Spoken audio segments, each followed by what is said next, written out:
If you haven't heard about Anchor, it's the easiest way to make a podcast. Let me explain. It's free. There's creation tools that allow you to record and edit your podcast right from your phone or computer. Anchor will distribute your podcast for you so it can be heard on Spotify, Apple Podcasts, and many more. You can make money from your podcast with no minimum listenership. It's everything you need in one place. Download the free Anchor app or go to anchor.fm to get started. For all new and current subscribers, welcome back to Resilient Love. Resilient is being able to overcome difficult situations. This podcast is about love, tips on life, and how to level up in your business. Let's get started on the journey. Hi, everyone. Welcome to another episode of Resilient Love. Today we have with us Miss Sharita Green. How are you doing, Miss Sharita? I am doing wonderful. Thank you so much for having me on today. I am blessed and privileged to be here. Yes, we are so happy to have you with us. And so we want our listeners to get to know you before we get into our questions. So tell us more about you. Yeah, absolutely. So I am, in general, just a laid back person most of the time. When I was younger, I was the sweetest little kid, and but it was a disadvantage sometimes because that bullying thing came in, and they were like, well, Sharita's not going to say anything, so we can say anything to her and bother her. But as I got older, and when I left home, then it's like I began to develop more of a backbone. Something about moving to going to school in the city of Atlanta. Yeah. With a lot of different types of people. Made me develop more of a backbone. Right. So, but I was able to attend school, and I was like, I feel like I'm being mean, but I can't be nice. I'm like, what do I do? So I'm trying to figure it out. But I was able to get involved with a church community when I was in college. And so that's when I really began to develop my relationship with God. It was kind of during those years that I was inquisitive to know like more about the word. In high school, I just went to church, but I honestly don't remember much except I sang in the choir. So I sang in the youth choir, and it was a lot of fun. But as far as the word and development, I was new, so it didn't really, hit home to me. So the church was a very powerful ministry. They had a strong college campus ministry, and so we kind of began to develop a relationship once among each other. And so I did that for a while, and then I actually ended up leaving the campus due to financial reasons. Due to financial reasons, I lost the scholarship after my first year. I'm like, why? It's not my fault. The class, I didn't pick this class. So it was hard for me to get my credits up. So I actually ended up moving into a low-income public housing community neighborhood. And that's where I began to have a passion for working with, I guess, low income or underprivileged children. So I began doing that, but that's kind of like in my middle 20s was when I really was like, I need to kind of find out more about, and I had a few mentors at that time that were really strong in the faith, and I was really amazed at how strong in the faith they were because they didn't have a lot. And I'm amazed, and I was so intrigued by how much faith they had and how much they trusted God. And it really showed me that God can use anybody because he used them mightily. It didn't matter how much you had, because I know I didn't have a lot. I'm a college student, so and that's why I'm staying in the public in the low income public housing community, so I don't have to pay much. And I was a work study student as well while I was going to school. So that's where I kind of began my journey and with God. Awesome! Wow! Awesome. Yeah. So my husband's got another question for you. So You expressed to us your journey with God. What was the turning point for you to get closer to God? So I would say that when I was in college, I had a male best friend. And so we did everything together. It was like 19 years old, 20 years old. We did everything. So we went to church together. Our parents lived like 10 minutes from each other in the suburbs. We were working with the children together in the neighborhood. He ended up getting an apartment there. I ended up getting an apartment there, to the point where it was like overboard. It was so, we spent so much time together that he was my best friend. Like literally, he was my best friend. And our parents, they knew each other and everything. And so it was a lot of fun. It was like fun, being with him. And then we were like mentors to the young kids in the neighborhood. So we would take them places or taking to eat. We would taking to church with us, honestly, seriously, like on the train. The parents should like take them to church. I remember one time I had a parent, and the child was just knocking on my door, and I'm like, so I guess that was my cue, like, just come to church with me today. Like, I don't know what that means. Yeah. So it was fun. So what happened was he began to go back to school. He was in school, but he was taking some time off, so he began to go back to school.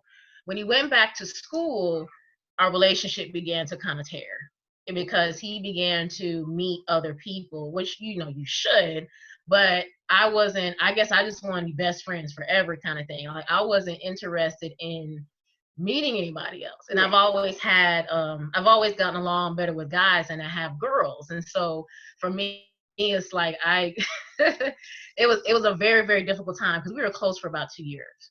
And so that's when I was like, okay, I became kind of in a depressive state, honestly. I didn't know what to do, because I didn't have anybody else that I felt like I could trust, knowing the situation I was in, who's going to help me with these kids that we've been mentoring. And so there's a situation where he had to end up leaving the neighborhood, but I felt like I was by myself. And so I had to make a decision, even though I was going to church and had mentors, but I had to make a decision and say, okay, now I think I want to get to know who this guy really is, because I was in a void state, in a desperate state of loneliness and slight depression. And so I said, well, I need to either stay in this place, or I'm going to make a decision to say, I'm going to get out of this place. So it wasn't like somebody coached me or taught me or mentored me. It was more that I had to make a decision. And I think a lot of times when it comes to the word and it comes to being a believer anyway, God gives us free will. God gives us choice. And so they had to make a decision. Like before they came into the promised land, God said, or who's the God that they're going to serve? And they said, we will serve you. And they had to make a decision. And of course they didn't, but they said they would. But right. God gets a decision to say, hey, are you going to follow my word, my principles, my commandments, my laws? It's up to us, to make that decision. If we're really going to walk in dominion and have the authority. And I feel like a lot of people are on the fence or wishy-washy in God, because they're still not sure of where they stand in the relationship with him. And they're easily swayed, but the more you spend in just listening to gospel music, Christian music, whatever you like, the more even if you listen to a sermon, there's like 100 different Bibles out there. So you don't have to have the King James and say, I don't understand the Bible. So that's not an excuse anymore. Okay. Right. Right, Ken, I don't want to read it because I don't understand. No, it's like there's so many versions, it's ridiculous. So you can find something, even if you start with like a children's Bible, whatever it is, to find something, because it's like if the enemy is very cunning and very strategic and very deceitful, and he said, Paul, I know, Jesus, I know, but who are you? So the enemy even knows who we are. And so if you are someone that the enemy is who he goes roaming to and fro, whom he may devour. So if you are not strong enough to be able to withstand him, what do you do? And so that's why we have to have that relationship with God, that we first turn to him. But if you don't have the word, or if you don't have the worship, or you don't have prayer, then how can you really stand in times of battle, and when things are coming against you, or when temptation comes? Because it's going to come. It says in this world we will have temptation, trials and tribulations. It's going to come. But what do you do when it happens? So it's just us making that decision to say that I will follow God. Yeah. I will follow God. And it is a decision. It truly is a decision. And people, of course, they may, fall off, or they may come back and things like that. And, that's where discipleship comes in. That's where you have to really take the time. And that's why I ask questions, because take the time to have people ask and think and reflect, and go back to it. Go back and read what you said, because there's power in the word. There's power in the word of God. And if you forget, or you feel like you're around people that are not encouraging you, you can always pick up something where you can encourage yourself. And that's what we have to do a lot of times. Sometimes we have to encourage ourselves. And not everybody is as strong. A lot of times it can take a while to get to this point, to say that I'm okay with not having, the best of the best right now, or I'm okay with not having the best relationship, or if a relationship at all, or I'm okay with being single, because you have to ask yourself, who's in your circle? Are you being encouraged, empowered, or are you being taken away and strayed away by the wolves, appearing themselves to be sheep? And then you wonder what happened. You wake up one day and you're like, well, what happened? And because it wasn't always like this. But it's the only way we're going to stand strong is to make that decision to stand for the Lord. Yes, that was good. I hope y'all caught those nuggets. That was, yeah. So that really leads me right into my next question, because I know you hit on the point of how things can stir you in life. And I mean, you hit that point very good in your identity chapter. But I want to ask you something related to the writing itself. What was the hardest chapter? Like, what was the hardest part of the process? I think trying to hone in on concepts that everyday people go through on a day-to-day basis, because there's so many different avenues and so many different things that people deal with. But it's like, okay, what areas do most people deal with, or have they dealt with? And at some point they probably will deal with if they haven't.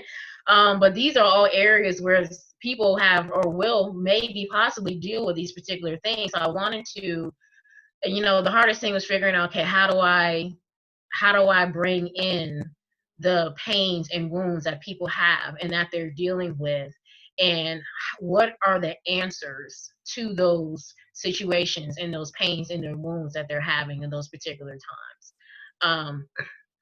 So that's why I really I focused on those areas. So that was the hardest thing, figuring out which to focus on, which area to focus on, so that way they can get the best assistance and the best help and the best place where they can get encouragement, and where they can be empowered to continue to press on if you don't have a hand to hold, or if you don't have a shoulder to lean on. I can go in and it's like, oh my gosh, I had like, say someone had like a really crazy day, and there's just so much going on, like they're losing loved ones, or they've lost their job, and their mind is like, God, where are you? Kind of like that Job experience. Where are you? What did I do wrong? Where are you?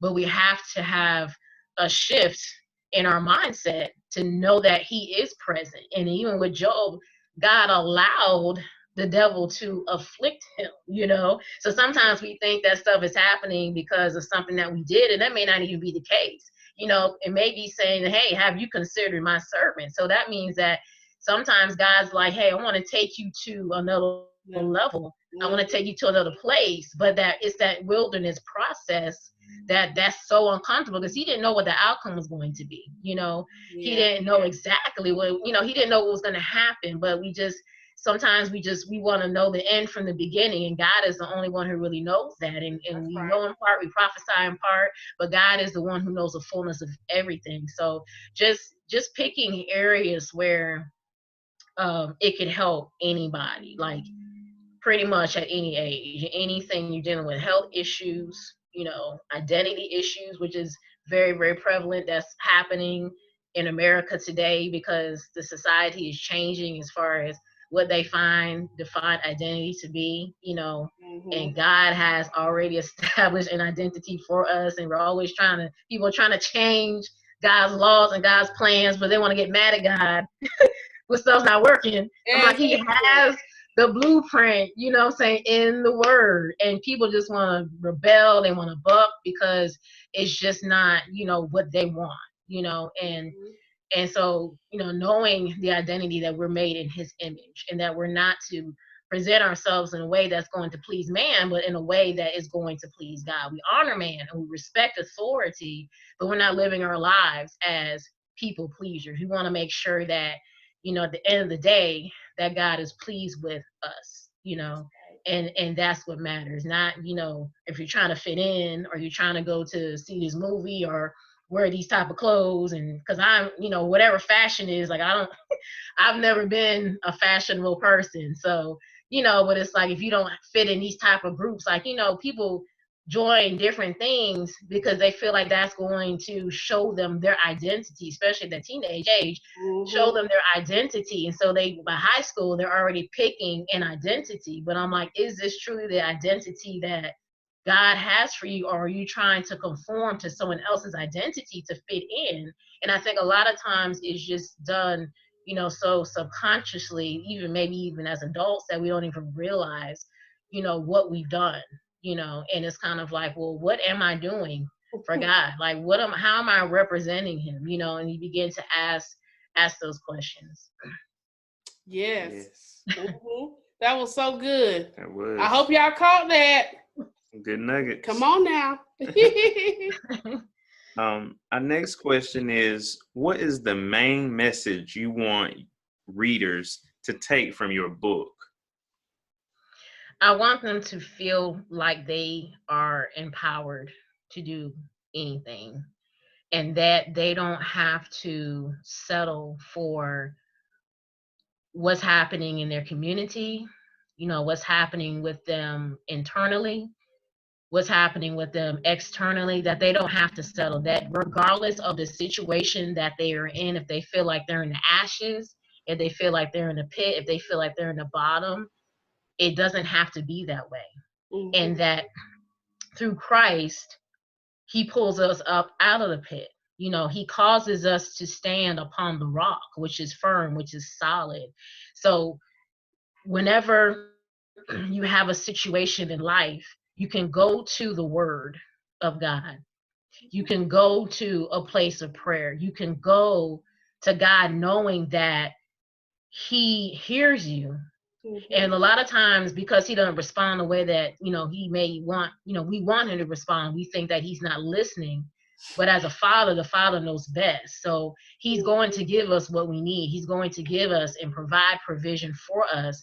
But to know that regardless of your situation, you can always call upon the Lord, and to know that he can and he will pull you out, and that you trust more in the word of God. You trust more in the power of the cross than you do anything else, and that you stand on that word, and because of that you'll have victory.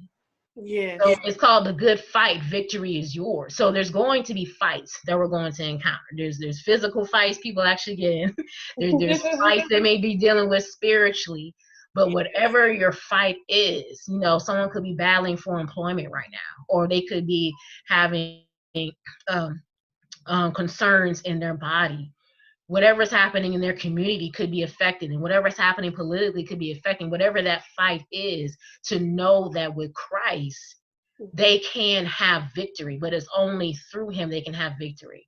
And that there's a confidence to know that they are not alone, regardless of how long it may take. It may not be tomorrow, it may not be next month, but there will be progression, and that you will see the hand of God, upon your life.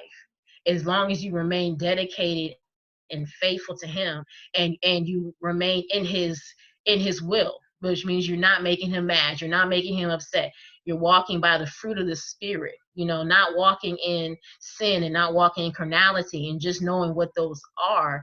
But when you're living in the righteousness of God, he will provide and take care of his people. The Israelite nation went through a lot, and there's people that complain, there's people that murmur, but there's people that he did bring out into the promised land because they stayed the course, because they didn't complain, because they didn't murmur, and they follow the voice that God had for that appointed time. So there's times where it's like, okay, I may not see and know the path in this wilderness place, but I know that God, you are leading me into a better place. And I know that it's going to be better than what it is right now. So I just have to trust and stand on that word. And so, just even for me financially, it's like, okay, I may not have consistent work at this time, but I've always been working, because God always, there may be some times where I wasn't, but God has always made an open door and has always made a way of provision for me in that area. Mm-hmm. And so, because I trust God now, you begin to get a track record like, hey, God, I know that you will do this, and I know that you will provide, because I do trust God. I'm not trusting a person in the natural, or for those who are single, if you're a single woman, trusting a man to say, hey, well, I need $300, or I need $200, or I need $500, and trusting them to be your source of supply. It has to get to the point where God is the one that says he will supply all your needs, but do you really truly believe that? Or do you have, as the world has, they have backups, Right. Now they have backups. If this doesn't work, then what's going to happen? But it's really it's really your faith that he's testing. He tests you to prove you, to see what was in their heart before they came into the promised land. Mm-hmm. And sometimes it's like when you have enough is enough, like you don't have anything else and nobody else can do anything for you. It's like, okay, it's just God. It's just God. So. Yeah, man, that's so good. How can we support? What's next for the ministry? I really just want people to be empowered, and I want them to be encouraged. My goal is to have the Facebook group, Arise Warriors, where people feel like they need that support system and they need that help, and to have like live prayer, to have prayer with them, to have live prayer with them, and to feel like somebody's connecting with them, where they can have that extended hand, because everybody's not can say and just jump and say it's just me and God. Some people can, but some people need more of that assistance to get to that point because of their journey and their past, and it's harder for them to let go of people.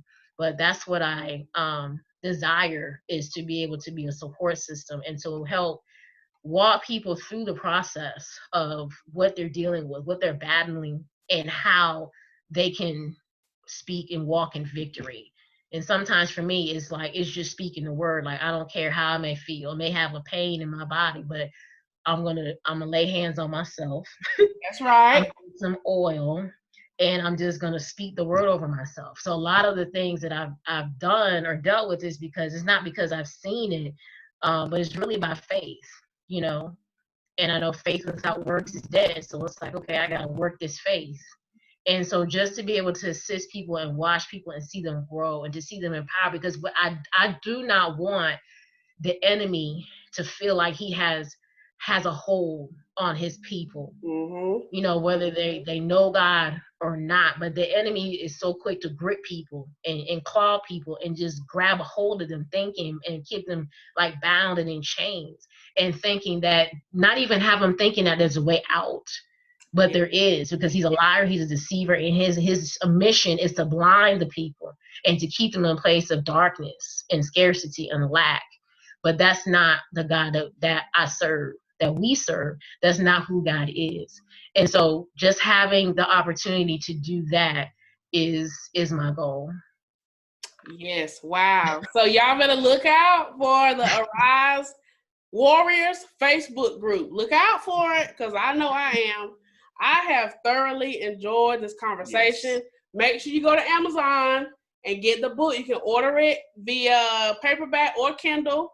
And be sure to get The Good Fight. Fight the Good Fight. The victory is yours. So be sure to get that. And thank you, Miss Green, for joining us. Thank you so much. Anything you want to say? Thank you for having me. I appreciate it. I mean, I just got some word for the day. Another fill up. Yeah. So, and I know it's going to bless our audience as well. So continue to do your great things in the ministry. Amen. So thank y'all. This has been another episode of Resilient Love. See ya. Thank you.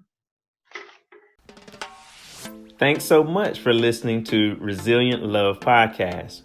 We wanted to take this opportunity to also let you know that you can help us by committing to a monthly fee of 99 cents, $2.99, or $9.99. Those contributions help us to keep this movement of resilient love going. Blessings to all listeners and subscribers. Thank you all. Resilient love.